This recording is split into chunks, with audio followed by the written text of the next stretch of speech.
தமிழ் செய்தி சேனல்களை தேர்தல் வருவதால் அதிகம் பேர் விரும்பி பார்க்கின்றோம். அதில் விவாதங்களை பார்த்தவர்கள் காதில் இரத்தமே வர ஆரம்பித்து விட்டது. இபிஎஸ் சு ஓபிஎஸ்ன்னு போட்டு அறுத்து எடுத்துருதாங்க. எனக்கு ஒண்ணு புரியல. தமிழ்நாட்டுல வேற பிரச்சனையே இல்லையா?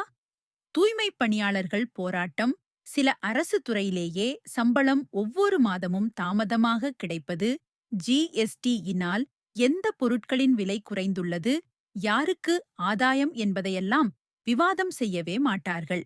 சரி, ஆளுங்கட்சி கூட்டணியிலிருந்து எந்த கட்சி வெளியில் வருகின்றது, ஆட்சியில் பங்கு கேட்கும் ஆளுங்கட்சியின் கூட்டணி கட்சிகள், இவையெல்லாம் செய்தி சேனல்களுக்கு தெரியவே தெரியாது. இவர்களுக்கு தெரிந்ததெல்லாம் இ எஸ் சுமும் ஓ சும்தான். நல்லவேளை மற்ற சமூக வலைதளங்கள் மக்களை இந்த செய்தி சேனல்களிடமிருந்து காப்பாத்துகின்றது. ஃப்ரெண்ட்ஸ், நான் கூறுவது சரியென்றால் சேனலை லைக் பண்ணுங்க, ஷேர் பண்ணுங்க, சப்ஸ்கிரைப் பண்ண மறக்காதீங்க.